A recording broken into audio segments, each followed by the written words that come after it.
Hello, Twitch. Welcome to Wednesday evening. We're getting started tonight with some badass podcasts. And first up is Dustin's Vinyl. And here's your host, Dustin Chafin. You're live. Unbelievable. Yes.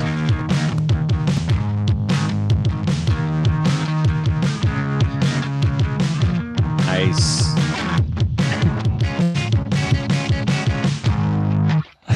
Nice. That was, I think that's Jay's best work up top. He got everything smooth. That was incredible. It was real smooth. Yeah, and you were Anthony, everybody. Yay. Little rock and roll all night. Yeah. Party part of the day. That's what I love about that movie, Role Models. It was like, how about we rock and roll all day and party part of the day? Just part of the day so we can get some other stuff done. Yeah. It's between like 12 and 3. Yeah, very excited today. Today is a good day. I've just been traveling. I literally just got into a hotel in Palm Springs with the in-laws, and we're spending a couple of days in the desert. So I hope nobody yaks up, because this is a great place to bury a body. So, can you not hear me? All right. I'm just assuming when somebody doesn't get a laugh that it's my internet. Oh, you heard the joke? I am cutting out. You were, but this is going to be a rough show. Good now. It's going to be rough. I feel it. It's all right. We'll go good. Yeah, if you have to take over, Anthony, you got to take over. You got to just do what you got to do. All right. Yeah. So this is cool. So yeah, driving. This is the first time I've ever been like the person driving in the vacation. You know, like in charge of like driving, and there's people in the back and the family. Like it's a big day for me to do the drive on the vacation, because I went on a lot of family. Yeah, I am. I went on a lot of family vacations with my father, and many times he got arrested on vacations, and that's not even a joke. I'll share this. It was on my album, but you've heard it many times. But yeah, we were driving, and my parents, in the middle of the vacation, driving down the road, they tried to switch drivers because my dad saw the police lights go on, and he was going like 85. And so he had warrants out for his arrest. And so him and my mother were switching seats as I was in the back seat. And my two brothers, 3 kids in the back, and these lunatic parents trying to switch seats at 85 miles an hour on the highway. And then my mother she's skinny, so she slid in, and then the cop pulled us over. He's like, "Are you kidding me? I saw that dude with the beard driving. Like, what are you?" I got arrested, and we spent a lot of time in the parking lot. But it was a good vacation. Though. This is fun. So today, speaking of the 70s, this is a big 70s day, which is very exciting because I feel one is probably the greatest artist of the 70s, and then the other is probably one of the most influential, exciting artists of the 70s. And so it's a nice blend we have today of two people. One was very groundbreaking, and the other was pretty much just exploded, pop and rock, and this whole kind of like just kind of did their own thing and kind of created this empire of music that we all love. And so first is Richard Pryor. Are you a big fan of Richard Pryor, Anthony? I would say moderate fan. Okay. All right. I don't know. I mean, I like him. Yeah, it's weird. It's kind of like when somebody says, "I'm not really into Picasso," like you feel like you have to kind of explain why Picasso is so important. I feel like I'm doing a lot of that today. Yeah. Moderate fan. Interesting. I was a big fan of the movies when I was a kid. Like, I feel Richard Pryor movies were great. Silver Streak and Stir Crazy and all that stuff as a kid. And later I kind of got into the stand-up stuff. And this special and this album that we're covering today, Live on the Sunset Strip, was one of the first specials I think I saw. And it was on HBO or something, and it was just like edgy, and it just kind of opened me up to just kind of vulnerability of a person. Like it's like one of the first comedy specials that I ever saw where somebody was really just talking about real stuff. Because before that, comedy to me was Steve Martin. It was just very slapsticky and goofy and funny, but it wasn't like real and raw. And I think I remember seeing this when I was really young, and my parents were kind of partiers and stuff. So I understood my dog was named Kilo. So my parents partied. so I understood drug culture and stood kind of a little bit of that kind of just kind of spinning out of control. But watching this special, which and funny because I was old enough to kind of know what was happening, but I remember this special being like this thing where it was like in the news, it was all about Richard Pryor. You know, he caught himself on fire. It was all these things, and so it's really cool to kind of watch him, knowing something that was like so tabloid, and then watching someone explain it from their point of view through comedy was this huge thing for me. So I'm very excited to talk about all that today with this exciting special, and then the other, I have the shirt on. We're going to talk about the Kiss Alive album, which is very exciting as well. Yeah. Go ahead. You want to play some Kiss? Get it in there? What was that? Is that your Kiss? What are you going to do, Kiss?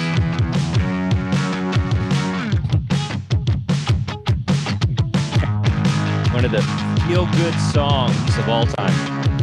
It just gets you in the mood, You can't be in a bad mood when that song comes on, You're just like, that has to be the song that Andrew WK listens to before he writes his music. Probably. When he wants to write about partying, he has to put that song on. I think so. That's one of the top 5 party songs. Well, it's way better. As far as songs that have the word party in it, it's definitely better than My Girl Likes to Party All the Time. I'll tell you that. That's better than that one. Speaking of Pryor. Anyway. Without Pryor, there's no Eddie. So, but this Kiss is very interesting to me because Kiss is, it's funny. As I mentioned, my parents partied a lot when I was a kid, and then they went to religious stages. And I always equated to, depending on how much money my father had, is depending on how religious he was. So when he would lose his money, he would get really religious. And so I always knew how broke we were by how often we went to church. And there was just so many weird things. And growing up in Texas, Kiss was like this weird, like the Bible Belt went crazy with Kiss, right? They were just like, Kiss stands for Knights in Satan's Service. And was just like, and they would just, they would just do all these like Revelation scriptures, and it was like the apocalypse and the 4 horsemen and all this stuff, because they would say, look, it says here men with hair like women and faces painted, all this stuff, and like Knights of Satan's Service. I'm like, dude, it's 4 Jews from Queens where only one guy was pretty good looking, so the rest of them wore makeup. So it was like, you know what I mean? So it's just funny how they became this like, this devil band, and it just made them bigger. And I remember one particular religious phase, and so I was really pissed off because my 2 brothers, they got to see Kiss live in Dallas, and they wore the makeup. And they got to go, and they had the shirts and that thing, and it was amazing. And then by the time I was old enough to go to a Kiss concert, we were burning Kiss albums in the church parking lot. Like that was my Kiss phase. So my parents were under the religious point of the city. So I had to I couldn't have anything to do with Kiss. And so it was this whole thing. I feel like I never got the opportunity to see Kiss. So then here's a funny little moment, and we'll start the show soon. But so I remember I was, just never got to see Kiss. I always try to see him here and there. And I was a big fan, even when they stopped wearing the makeup, Animalize and all that stuff. And all the no makeup, Lick It Up. Yeah, I love Kiss throughout most of my life. And then it's like, and then later I got a little more sophisticated. I felt like I didn't really pay attention to Kiss as much. When you listen to Charlie Parker albums, sometimes you have a tendency not to listen to Kiss. When you go through a Coltrane wormhole, it's kind of hard to be like, let me put on Strutter. But it's but I do love Kiss and what they're about, and so. So anyway, their last tour, which is one of the last, sure they'll have another one. This was called End of the Road World Tour, right? So this will be one of their last ones. So I remember I was gonna get tickets with this guy. His name's Howie Dewey. That's a real name, and he's a lunatic. And so he was like, "Oh, we'll get tickets." And so right up to the last minute, he knows a guy. You know you're in trouble when there's a guy that says he knows a guy. You know what I mean? Those guys never come through. So he was like, "We're gonna go to Kiss, whatever. I know a guy. So right up to like 5:00, a night of the show, I'm still waiting for tickets, and he doesn't come through.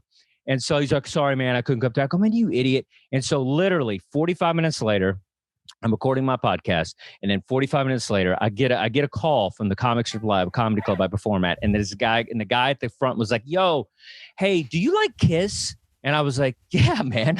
He goes, I got one ticket, but I can't find anybody that likes Kiss. I've called 10 comics. 10 comics. And I was like, yeah. And so I went to the concert. It was the last show in Madison Square Garden. And I went by myself and I got to see Kiss live. And it was like all those times of the 70s. I didn't get to see them. And it was like this huge thing. And that was great. And it was like a fun concert. You know, you got Gene Simmons, who's 105 years old on a string, a wire, just playing bass. You got Paul on a little trolley. He's about to have he has arthritis. He can barely hold on. But it was amazing. And it was such a great show. And so anyway, that was my big Kiss thing. I had to get the T-shirt. I was like, I think I got it $5. I didn't even buy it inside because I don't support the artist. They have enough money. Oh, you got it outside, like in the parking lot? Yeah, one of those. $5. The guy's making them at home. And then one more thing before we start. So I meet Gene Simmons, and I'm sure Jeff probably met him because Jeff meets everybody, but I don't have that luxury. And so I got to meet Gene Simmons at the Jacob Javits Center when I used to work there, and they were hawking the Kiss coffin, which was this thing where Kiss fans could buy a freaking Kiss coffin and get buried in it. And I remember seeing him get out of the limo with like 5 chicks, and I walked up, but it's one of the 3 autographs I have, and I was like, I got to get Gene Simmons, and he signed it, and then it was like this whole thing, and I lost it. But anyway, so that's my big Gene Simmons thing. Nice. I was very excited. Very tall man. Okay, everybody, this is it. I'm rushing through this, huh? I'm in Palm Springs. We don't know what's going to happen today. Oh, yeah, he's a big dude. Big. He seemed tall to me. I don't know. It's like wearing all black. And then I used to see him at concerts. Internet unstable. Yeah, that's the story of my life. All right, folks. So your audio sounds good. Your video's a little choppy, but okay. All right, you guys are going to have to carry this. So we're gonna get into Richard, and then we'll get into Kiss. So if you can hear me, do what you got to do. All right, let's start the show, everybody. Anthony, bring us in. Let's do this. Ladies and gentlemen, if you can't see me, you can hear me. I'm very excited to bring in a very funny. Jeffrey, Paul, and Adam Holtz, everybody. Yeah. All right. What's up, guys? How's it going, Dustin, Anthony? How are you guys? Hey. What's up, dude? Jump on it, Jeff. You might not be able to hear me. We got you. Oh, okay. What you got behind you there? What is that? We got some new stuff behind you. What is that? Yeah, we are in the process of moving everything down and opening up the podcast studio down here. Ooh. So hopefully the next time these things won't be here, and we're going to start putting up all the memorabilia and stuff, and all the stuff I have. But in the background is a drum head signed by all 4 original Ramones. Nice. And behind it is I wound up getting it's a certificate of authenticity. So it is legit. And there's an Irishman poster, and above it is a Neil Diamond autographed picture there. But you'll start seeing a whole bunch of new stuff coming in. Did you have the cast of Irishman? Did you bring the poster and have everybody sign it? No, absolutely not. I was like, are you that guy? Are you going to be that guy on set that's like, hey man, I know we got a scene together, but can you sign this? Jesus you know Goomba Johnny? You know Goomba Johnny, right? Of course I do, yeah. Yeah, Goomba Johnny's a comedian, and he also played in the NFL for a short stint. And he was telling me stories that he got in trouble because he played for the Steelers for a very short time when it was like right at the end of the 70s or early 80s. And he got in trouble because he was like, he's on the team. He's on the roster, and he's just having people sign like footballs and stuff. And he got in trouble for like, harassing the team for autographs. I just thought it was funny. It's like, you're on the team, dude. Like, pretend you've been there. Anyway. That's it. With everybody I've ever worked with, and I've worked with everyone. And I had McCartney's manager say, hey, if you need anything signed, just bring it and I'll get it. Always said no. It's like, thank you, appreciate the gesture, but no. Once in a while, somebody would come over and give you something, and that I would accept. You should have done McCartney. You should, because it's like 5 years when he goes, like you're gonna wish you had that sign. I do wish I had it signed, but I also wound up working with him a lot, and I mean, he trusted me with a lot of stuff. I mean, I think we spoke about it on the show in the past, but I mean, I was in his room by myself, just keeping an eye on all his stuff, and I would do this every time he was in New York. No, you're a classy guy, Jeff. I would have stole his underwear or something. Like sold it on eBay. When I was a kid, I remember they had a commercial where you could buy sheets that Elvis slept on. Like somebody had taken sheets from a hotel he was at or something. Oh, wow. And they cut little squares of the sheet. And I remember it being on a commercial in like the 70s or something. And you could buy a little piece of sheet that Elvis slept on. Sheet. That's when you know you're famous. When people are cutting up sheets you've been on. Anyway. I don't know if this is a bad time to ask, but yes. Would you guys send me some signed headshots when you get a chance? I'm working with you guys, and I'm just trying to ask some headshots for my friends. Yeah, can you send me some of that electrical tape you use on your guitar? Send me some of that. Can you send me some of that? I'm sure that's worth a lot. Oh yeah, official. It's worth $6. Send me the empty roll of the electric tape. All right, just a little roll. You just keep the rolls. So I'm a little out of it, guys. You guys are gonna have to help carry me. So I've been driving the in-laws and everything, so I didn't do as much work as I should have on this whole thing. But I will bring in Pryor a little bit.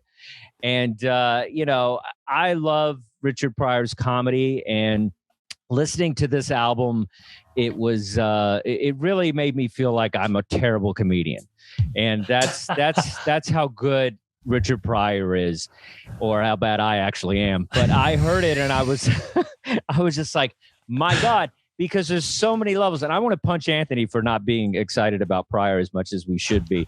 But because here's the thing. Pryor does like 9 different comedians in this. Like he shows that he can be a blue comic.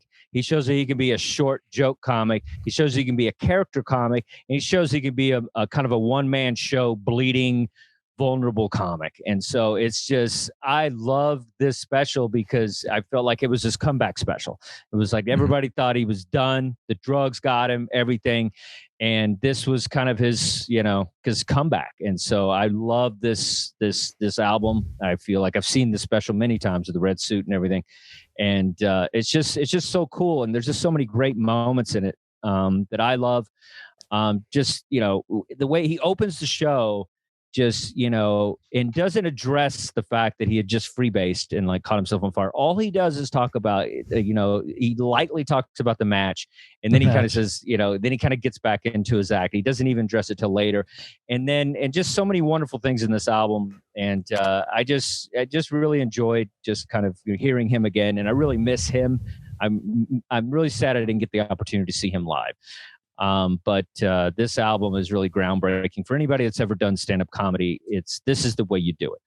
Chappelle, Carlin, none of them compare to this guy, in my opinion. I feel like there's just something special about him. He's the greatest of all time. And this particular recording, I think, is a masterpiece.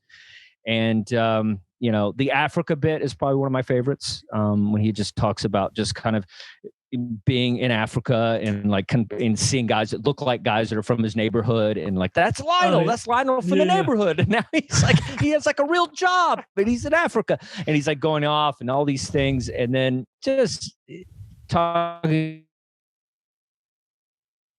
We lost Dustin for a second. That's okay. Release in the movie theaters. There he goes. There he is. Oh, did you hear me though, right? You just couldn't see me for some of it. It's fine. We don't have to do comment on that because a lot of this is a podcast. So let's just go with it. If you don't see me, don't worry about it. Okay. Mm-hmm. So Adam doesn't have to keep editing that out. Right.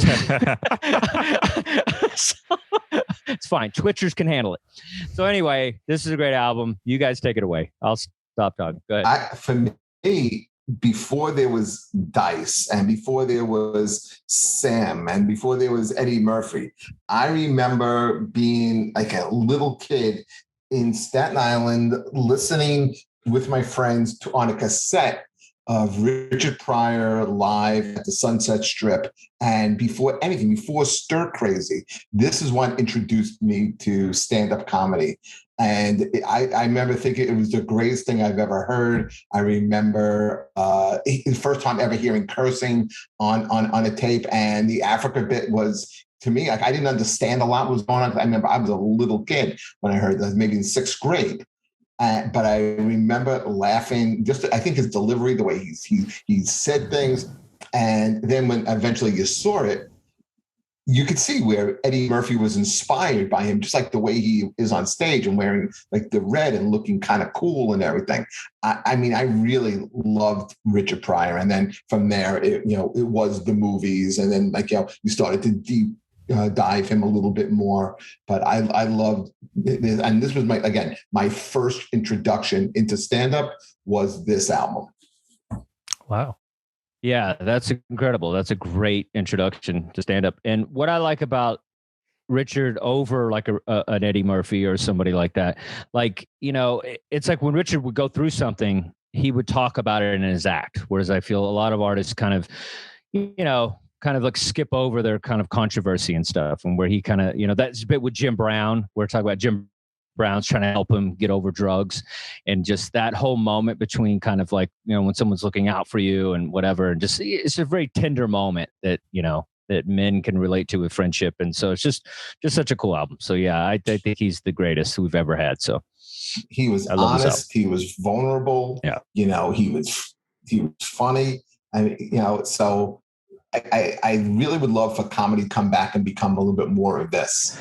I mean, there's people doing it. Dave Chappelle is doing a good job, but there's people that are doing this. And I think he inspired a lot of this comedy that happened. There's a lot of great comics that have taken the torch a little bit, and that he inspired the whole Def Jam comedy, and, Martin and Chris Rock. And, there's so many people that have kind of taken the torch. So I think it's there. It's happening. Cat Williams, it's happening. It's just, he was just kind of the godfather of it or whatnot. But I think it's, and he was also somebody that spoke. Nobody had really heard people, especially African Americans, kind of speak like where they were from, as opposed to kind of, everything else was kind of like Flip Wilson and, Bill Cosby, where it was kind of, more tame to the mainstream. Whereas Richard was like right out of the hood, right out of the, the neighborhoods that he came from, and just kind of really kind of introduce people to this language and this energy and this conflict of things that were happening with white and black people and stuff. And so it's just really groundbreaking, everything that he did. So, and what do you think about old Richard Pryor? Yeah. Go ahead. Sorry. Me? Did you say me? Yes, yeah, Anthony. There's only four of us. I agree with all that stuff. He was a trailblazer and all that. But so I saw this special when I was a kid. I was probably also around 11 or 10 or 11. So it was like the mid 90s. So, it was kind of already over. So I was getting like, it was like a throwback when I was first seeing this special. And it's great. I love the at the end with where he's like, this is Richard Pryor running down the street and with the match. And I forgot that he mentions being careful of matches in the beginning. I think that's such a great way to start it. Yeah. But yeah, so I guess I didn't connect to it as much because I was, like you're talking about Chris Rock and Dave Chappelle, and those guys were already doing comedy when I first saw this. So I was just a little more separated from it, I think, because it was already over. But I appreciate it. I mean, that's how I feel about the Beatles. Like, I didn't get into the Beatles until late in high school. Me too. And I feel like, it was kind of one of those things where I just had heard how great and whatever, but it felt like, parent music. And then when you actually, found somebody that shows, played Revolver for you or something, you're like, whoa, what is this? And then it just opened yourself up. And I feel like, I mean, I didn't appreciate Richard Pryor, until I became a comedian. I think that's when I really appreciated him. I mean, I thought he was funny and he was a guy that cursed. And I did understand kind of the drug stuff and what he was talking about, overcoming all that. But I didn't quite get it until I became an addict myself and a comedian. So it's like, it was a double connection.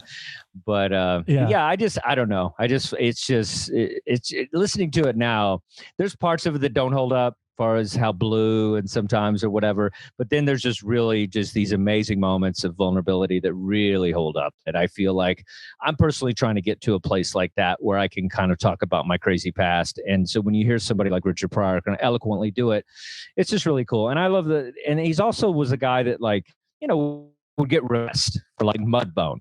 Mm-hmm. And it was just like, you know, he kind of had to do Mudbone because it was such a popular thing. So even in this album, I think he did Mudbone on like 3 different specials. But each time he did Mudbone, which is a Southern character, he had kind of a different twist on it every time. So it's cool that he just kind of like took one character and kind of made it different each time that he did it, which I thought was a pretty interesting aspect on it.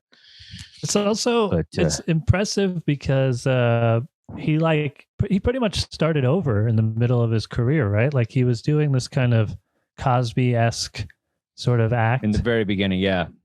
And then he became more personal and started doing this, you know, he's dirtier. That's the thing about him, is that he didn't put on a character. He was raw. He was vulnerable. He changed. People change. He changed. And I kind of like that. I like that. You know what? I like that it was real. And to me, I mean, as a kid, you're able to sense he's a little dangerous here. And I kind of like that too.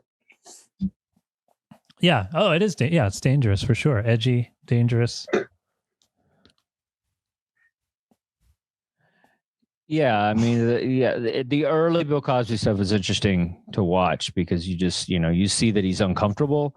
You see that he's just kind of like, just, you know, he wants to be a comic in showbiz or whatever, but, you know, he's not truly himself until you start to see him kind of unload on some of these other specials. But if you get a chance, anybody look up some early Pryor, the black and white stuff, and you'll be like, who's this guy? Yeah. And it's like, it's like a poor man's Cosby. And then when he kind of unleashes, it's amazing. Adam, talk to me. I was going to first ask, which album does he kind of change over? I know I listened to, is it Something I Said? Was it the album before that when he kind of went more blue or? Yeah. Something I Said is, well, I hate to say this, it's a super N-word. Is that the one? Is it? I think that I'm trying to find. Might be. I'm going to say N-word because it's Twitch. Yeah. I got no problem quoting albums, but, you know, that's the one that I think it's super N-word. I think was the one that kind of like launched out. That is that the one before? That's I'm trying to find here, or Bicentennial, or was yeah. You know, I was just looking behind you, Adam, and I was watching the special, and it just in the crowd, it was Jesse Jackson. Oh yeah, and like Jim Brown. Like there was like a pan to the crowd, and I just saw like 5 different, like, you know, just amazing famous people. Like it was great. Yeah. He also winds up, I think, around the same time, does a really legendary appearance on Saturday Night Live. And the only year that Chevy Chase was in it, they had one of the greatest bits ever done. Yeah. You know, that was that kind of like, also was kind of real. But the spoof on The Exorcist, that's still one of the all-time greats. Yeah, and the Richard Pryor show is like, if you watch the Chappelle show and then you go back and watch the Richard Pryor show, you will see so many similarities in the format of the show, a lot of the characters and things that Dave ended up doing in his show. He was heavily inspired by that, but it was a short run. I think I don't know how many seasons, but 1 season, Adam, the Richard Pryor show. Yeah, it was it was very short-lived. I think it was just one season. It was way ahead of its time. I feel like aired on a network. Yeah, I think so. Let me see. Yes. It was. I never even heard of it. Oh yeah, is there like somewhere to watch? He also had he had a children's show too called Pryor's Place in 1984 on CBS. Hilarious. It was like he said it was like Sesame Street. Had puppets in it too. Actually, it had it was Sid and Marty Krofft that did the puppets for it. Those drugs don't pay for themselves. Right. You know what I mean? Stuff. you take what work you can get. But yeah, it was a short-lived show. It was a sketch show. It was a Richard Pryor sketch show, and it was kind of ahead of its time. But yeah, it didn't last. It was, you'll see it once in a while. When they do, like, I guess, memorial remembrance things for Richard Pryor will come up in like clips and stuff. But yeah, it's you can find it on YouTube, I'm sure. Wow, it only lasted 4 episodes, so it was on NBC in 1977. And it said it was just too controversial, and the audience didn't really respond well to it. 4 episodes. Wow. Yeah. Timing's everything. It really might be less than the Dana Carvey show, which also did not last long. Or the Sue Costello show. One episode. Right. One episode. Or the Chevy Chase one. I was booked for the second one. Who was you? You're booked for the second one? Hilarious. Booked for the second one any day. Story of my life. Yeah. Well, back to changing too. George Carlin also was a guy, during the same time period where it's like he was kind of more conservative in his stand-up, and then he kind of let loose and was kind of the long-haired hippie guy. But at the beginning, he was very clean cut and whatever. So I think it was, the 70s was a time for comedians to be able to kind of do that. I think comedy was becoming a little more rock and roll. It was becoming a little more kind of like you could do what, you could say more. And so I think a lot of these guys, kind of took more risk. But cool, man. So yeah, I love Pryor. I'm glad we got to cover him today. So this album is great, Live on Sunset Strip. And see, the album is great. It's kind of hard to find. So if you see it in a record store, pick it up. And it's an amazing special to watch. So cool. Yeah. All right, Jeff, so bring us into the other stuff. What's happening today? All right, we got some we got some viewer comments right now. Questions? Yeah. I'm sorry. We got a lot of Richard Pryor stuff going on here, and I was just going to read a few of them. So BB from Baytown says Richard is a form of his own. We got let's see, Jay dies a lot. Every bit on this album is hilarious. Jake had a cake. I'd rate Richard Pryor as possibly the funniest stand-up comedian ever, and I'm from England. Nice. Let's see. And he has Ricky Gervais. Yeah. So who I love, by the way. I do too. He's fucking hilarious. He makes fun of America the way it should be made fun of. Let's see. We got Garabon the Grouch saying that Pryor he could make Gene look good. Oh, stop that. Gene Wilder's a genius as well. I don't like that comment. Gene Wilder's love Gene Wilder. Great. Oh yeah, Gene Wilder was great. And then we got a big debate about Russell Brand in here. So there's a lot of comments. I'm just like Russell Brand. Oh, yeah, I see that. But you know what? I mean, he was an addict and he did go through things. So, but he's definitely influenced by Pryor for sure. But Russell Brand, yeah, I mean, he had a good run. He's definitely no Pryor, but he had a good run. I wish I had that run. That was a nice run. Now he has a podcast just like us. Okay, so what does that tell you? I got one more thing about this. About this album. I thought this was a pretty accurate quote about it. This is from Roger Ebert. It says, watching Richard Pryor live on the Sunset Strip, a breathtaking performance by a man who came within a hair of killing himself with drugs, was like a gift, as if Pryor had come back from the dead to perform in his own one-man memory of himself. Oh, unbelievable. I can't believe Ebert wrote that. Yeah. That's the deepest Ebert ever was. That's why it stood out. Yeah. Was the special, did it show in theaters? Yeah. Yeah, I think it was in theaters. Yeah. It was this was a movie. It was a movie, yeah. It's just so cool when they did that. I used to do that a lot more. They don't do it as much now, but yeah, up until Eddie Murphy's Raw, this was the highest grossing comedy film. I think it made something like 37 million or so. Wow, that's great. Oh. I love the idea of watching stand-up in a movie theater. That's fantastic. Yeah. All right. So Jeff, what do we got? So let's talk a little bit of music now. We are finishing off Live Month with Kiss Alive. This is the 4th album of Kiss, and much like the album we did last week, Cheap Trick Live at Budokan, this was a band that was on the verge of going away and maybe just being a footnote in music history. Their first 3 albums, it was Kiss, Hotter Than Hell, and Dress to Kill, and they didn't sell very well. And this is the album that basically saved Kiss. It saved their record label. They recorded on Casablanca Electrica. That was Neil Bogart's label, and it was basically a disco label. And they were on the verge of bankruptcy. I find there are a lot of comparisons between this album and Budokan. Mm-hmm. Like, for instance, the song you were playing at the top of the show, Anthony, Rock and Roll All Night, Party Every Day.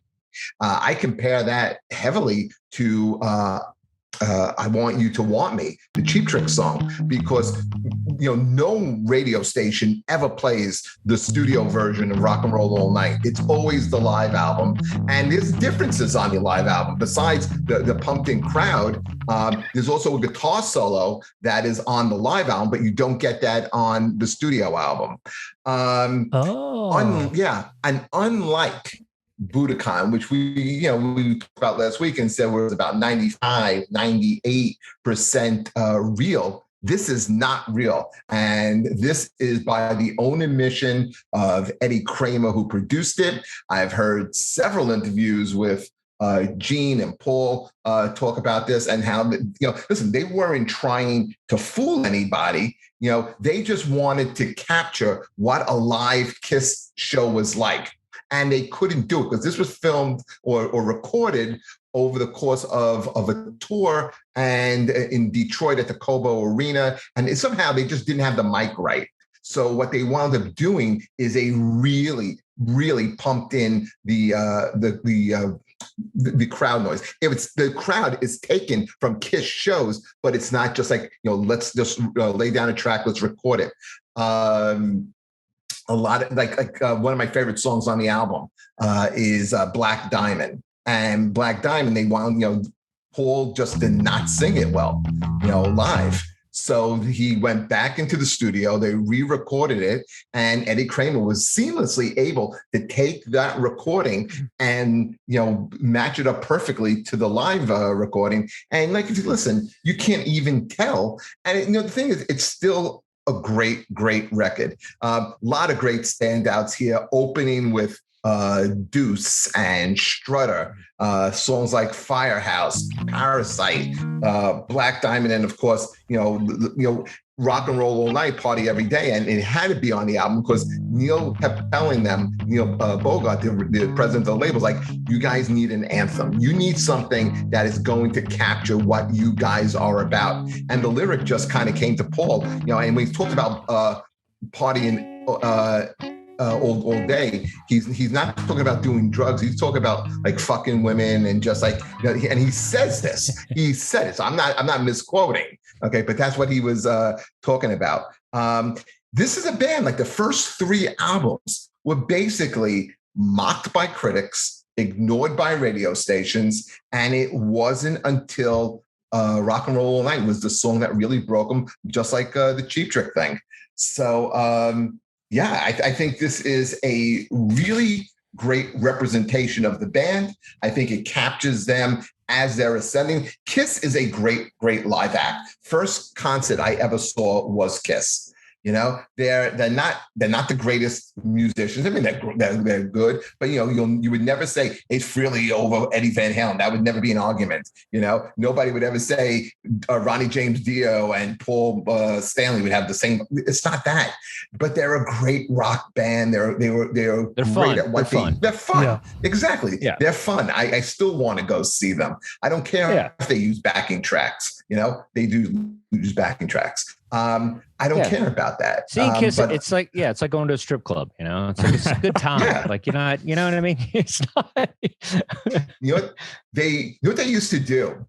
I read both Paul and Gene's books, and what they used to do was like they would rent out like a hotel room, like a multi-purpose conference room. Things like like a hall, and they would make their own posters and they would play around New York and they would sell it that way. And the thing was, they wanted people to come see them. That's how they wound up getting signed, was based on their live show. The thing is, when they went into the studio, they could never capture, what they were like live. And Paul always said, when you went to a Kiss concert, you weren't just hearing it, you were seeing it. And that's what they were trying to get on album. And that's why they did a lot of the trickery. They wanted you to be able to see it as you were listening to this album. Yeah, I mean, the genius of Kiss is definitely, the theatrics and just everything that, that they did seem to kind of just catch on at that time and, and youth culture and stuff. And it was just, yeah. And one thing that's genius about them is, we were talking last week about going to see a band.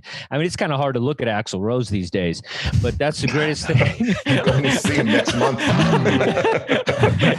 But that's the best thing about Kiss is like, it's like with the makeup, it's like, you don't miss a beat. You're not sitting there going, oh my God, look at this grandpa. Like you literally, it's the same guy you saw, when you were a kid. So there's something great about that. And and they're so good at hooks.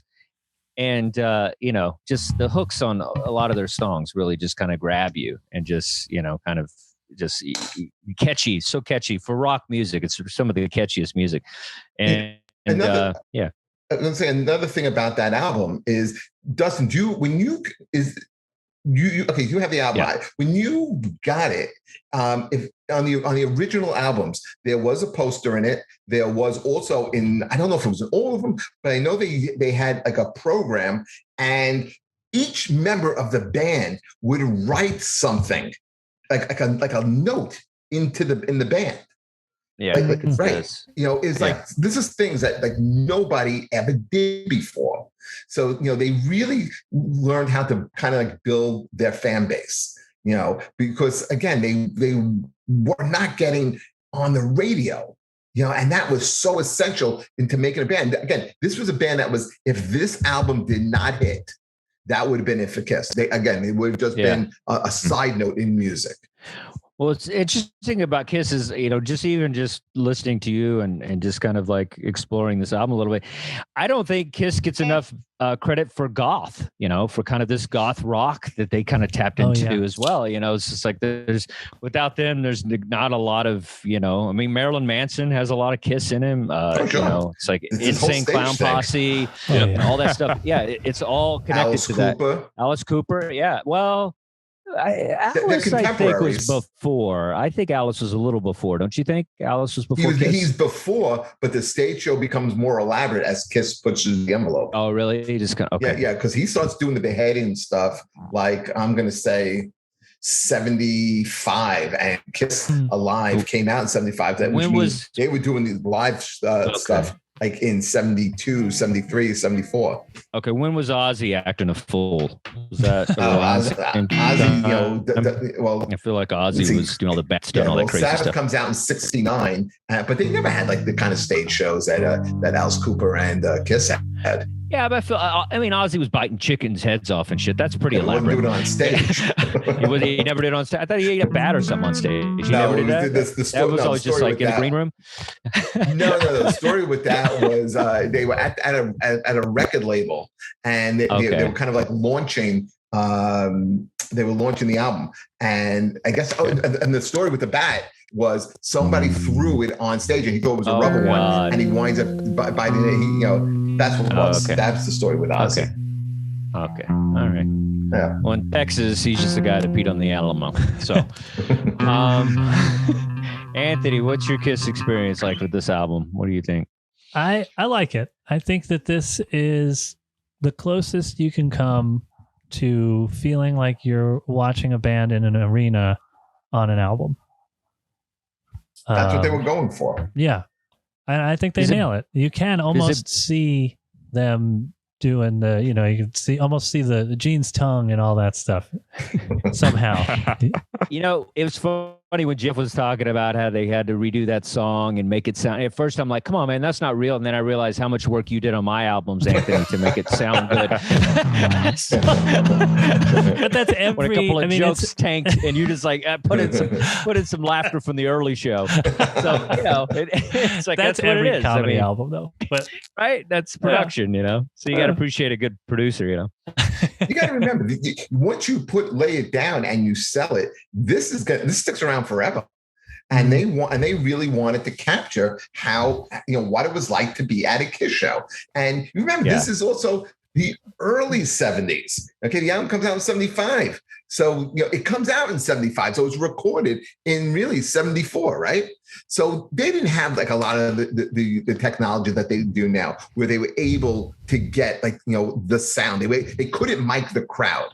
And that's what it wasn't like they were defrauding people, like they bombed and they just pumped in fake crowd. They had crowd noise. They just couldn't capture it accurately. So when they did it, they said, if we're going to do it, let's do it over the top. And that's what they did. The Budokan was different. The Budokan also comes out a little bit later. Okay. And they were able to, smaller arenas, and they were able to mic the crowd better. Probably tech was better back, a few years later. But also you're saying like Budokan was like whatever 95, 98% real. Yeah. But if you're gonna do that 5% or whatever, might as well go all the way and do it the way Kiss did it. What do I care if it's not 100%? I don't think Cheap Trick had to. But I think it came out. I don't think they had to.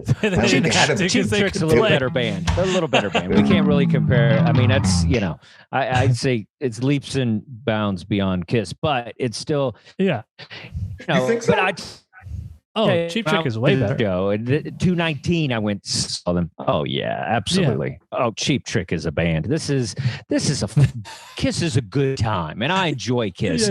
But I look back on some of my Kiss albums, like Asylum. I'm like, ooh, that's rough to listen to now. Is that the grunge one? The 4 albums without makeup, I think, are great, and very underrated records. Like great's a strong word. I think there's 5 good songs, but I think great is a really strong word for those albums. I think The Plane is great. Yeah, that's the Bruce. Heaven's Kulick on years. Fire is a good time. Lick It Up is a great one. That's Vinnie Vincent. It's a fun one. Sorry, I used the word great. But there's some good ones, but it's not. I don't know. I saw Kiss live, and I feel like they played 5 good songs at the concert. Like good songs.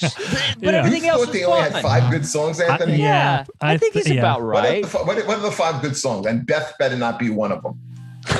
I actually do like Beth. I do. Yeah, but come on. Rock and Roll All Night, Strutter, Black Diamond. I don't know if they probably didn't play it, but I like Plaster Caster. That's a good one. Oh shit! Yeah. Love Gun. Fire is a good time. Love Gun's a great song. Love Gun's great. What is that? 4? And I like Beth. I think Beth is good. I don't remember if they did Beth when I saw them. Oh, yeah, Beth was great. But I got chills. when I saw him do Beth, and it was with the new guy. So what's the new guy's name? It's Eric Carr. No, he's the new one. But like 219. Well, it's right now. I always get Eric Carr and Eric Singer mixed up. Me too, but I think he's dead. Yeah, he's dead. Then it's Eric Singer. Died. So I didn't see Eric Carr. And did you know what happened to Brian Singer? Anyway, go ahead. Eric Singer. And I know it's Tommy Thayer, who's been in the band, now for forever. Is that fake for the last Frehley? 20 years? Yeah, he's a new Ace Frehley. Those guys are great. I saw the new guys, and they're fantastic. They could really play. They could jam, and that's the genius of Kiss, where it's just like if somebody's like high maintenance, somebody wants more money, they're like, we'll just hire 2 new guys. You know what I mean? Because we'll just put the Ace makeup on 10. Exactly. Because apparently Peter Criss was a little bit of work, and whatever. So they were like, we'll just get a new guy, and the whole thing. That's I'll tell you a funny Peter Criss story. Please. When they were first auditioning and looking for a drummer, it was Peter and it was Paul and Gene who were looking to start the band, and they went to Brooklyn to see this like kind of like an Italian rock and roll doo-wop pop type of band that was playing in one of those Sons of Italy type of halls, right? And Peter Criss was the drummer in this band. And he looked different than the other guys. He had kind of like that Rod Stewart punky type of hair. Okay. And they went to go see him and they were impressed by him. They thought he was a good drummer. He had a great stage look. The first thing he says to Peter and Gene, to Paul and Gene when he meets them, he walks up and goes, I got a 9.5-inch dick. that was his introduction. And he, if you read the books, you could see how much they really just grew to hate Peter. And one of the things that I think Peter did that was kind of spiteful was on. I just read this recently that on a Kiss documentary that's coming out, that he refused to allow them to use Beth since he is the one that wrote it. Yeah, I don't know. But they fired him. They did. So, they fired him because he was high maintenance. That was out of spite. You always get rid of the guy with the 9-inch dick. You always make sure that guy's not around because he's going to get. That's too much competition. They always had problems. Yeah, they always had problems with Peter and Ace. Like Ace, according to Paul, he thought that it could have been better. He really was the more right. He was the more talented, but he was the guy who just wouldn't push himself. Yeah. He would just do enough to be good, but he could have. He really put in the time. Could have been so much better. That's exactly right. That he did party, and that's why they didn't want to fire him, but they did. And when they wound up touring with Aerosmith, and this was during kind of like Kiss's lean years, Aerosmith put it in the contract that Kiss had to have at least 3 original members, and the member they were like, well, fuck it, we'll put up with Peter, because we don't want to put up with Ace. And they wound up having Ace rock and rolled all day and partied for the rest of the year. Like that's what Ace did. Adam, we hadn't heard from you, buddy. How you feel about the whole Kiss album? And if we have any comments, whatever, it's all you, baby. Yeah. I was never much of a Kiss fan, especially growing up. I never really listened to them, and I put on their first, before I listened to this, I put on their first 3 studio albums. So their debut, Hotter Than Hell, and Dress to Kill. And I was very unimpressed until I got to Kiss Alive, which I think just really propels them forward. And what I was wondering is, for a Kiss newbie, what album should they start with? Jeff, Kiss Alive 1 or Kiss Alive 2? What about Destroyer? Destroyer is a great album, but if you're going to listen to Kiss, you want to get like a group. I think it was I don't know if it was Dustin who always said greatest hits is a good way to introduce yourself to a band. Greatest hits. I'm always back and forth. There's some artists that you should listen to the albums, instead of the greatest hits. But Kiss is a band, like Anthony said. There's only 5 songs, so it's more than 5 songs. He does. What's it? I Love It Loud. Is that one? No. Kiss Alive 1, Kiss Alive 2. They're a live. Kiss Alive 2 is both albums. What studio album would you recommend? Yeah, studio album. Destroyer. What studio album would you recommend, Jeff? Destroyer? Destroyer. Yeah, that's a good one. That's the one where they're all 4 kind of like muscled and on the thing. That's a great one. Okay. Destroyer is great. Yeah, that's a good one. And I think like in the non-makeup days, Hot in the Shade. And there's, let's go back to that a little bit too. It's probably top 5 greatest names of all time for a band. I think it's just an amazing name. And the lettering, you got to give some credit for that. I'm sure that's all. It seems like Gene had a lot to do with so much of the marketing, right? Yeah, and Paul too. Paul was the one that came up with this. Paul came up with the name? Yeah, and the lettering. And the lettering as well? Yep. Okay, because Gene really took off with a lot of the marketing, so I just assumed that he had. He's also older. Okay, he's a little older than them. Yeah, you could tell. He's older, heavier. Paul wasn't sure if he wanted to play with him right away, and then but this guy's a good bass player, and he knows more about business than I do. Was he good? I think he was just fun. I don't know. Paul. This is what Paul said at the time. He had a 9.5-inch tongue. It's all about 9.5 inches. Tongue, dick, it doesn't matter as long as you got something. Anyway, Adam, any comments on Kiss? Let's see. We got Jay Dies a lot says that Kiss was the insane clown posse of the 70s. Okay. We got BB from Baytown says, Jeff, this guy knows his Kiss. Love Kiss. Yes. Let's see. Happy Mischief. Kiss has their own culture for sure. Let's see. Yeah, Kiss Army is pretty amazing. What was that? The Kiss Army is pretty cool. Oh, like Kiss, the fans, the people that buy their merch and go to their concerts. I mean, it's a cult almost. It's like if you like Kiss, like you really love it. Kiss conventions. Those are the kind of fans I want. Yes. Yeah. Just people with like just duct tape, Kapfer all over the cars. It's on their face. They all got the mustache. They got walking around little tight t-shirts. Like, I get it, man. That's what it's about, bro. That's what we're trying to do on the show. Get you to that level. All right. Very cool. So what else you got? We got Garamond the Grouch says, without Kiss, we wouldn't have Gwar. Oh, yeah. I was going to mention Gwar. So. Yeah. Good point. I guess so. Is that really a bad thing? I mean, do we really need Gwar? We didn't need Gwar, to be honest with you. I don't know if we need it. They're fun, though. They're another fun band. I mean, to play with that kind of like costume, it's all foam. That's got to be difficult. Yeah. Yeah, it's all foam. You can't transform live. shred with foamy hands, but all right, cool. Adam, take us away. What do we got new coming up? So buy Kiss Alive, guys. It's a good album. All right, we're going to start off with another Kiss live album. Kiss Off the Soundboard, Tokyo 2001.